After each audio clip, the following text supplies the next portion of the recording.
Assalamualaikum warahmatullahi wabarakatuh, mahasiswa UT. Salam sejahtera untuk kita semua.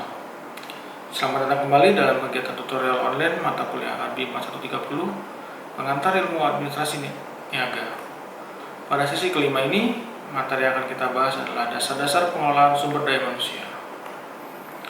Capaian dari pembelajaran pada sesi 5 ini adalah mahasiswa dapat mampu menjelaskan tentang cara pengelolaan sumber daya manusia dalam sebuah perusahaan. Setelah saudara mempelajari modul dasar-dasar pengelolaan sumber daya manusia, jangan lupa, pada sesi kelima ini, saudara diharapkan lebih aktif lagi pada forum diskusi, mengerjakan tugas 2 dan kuis 5 agar memahami materi pada sesi 5 ini lebih mendalam.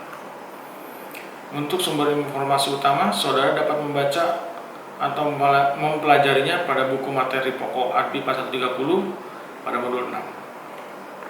Apabila ada pertanyaan, saudara dapat bertanya langsung melalui email pribadi saya atau melalui e-learning. Sekian dari saya. Wassalamualaikum warahmatullahi wabarakatuh. Selamat belajar dan jaga motivasinya.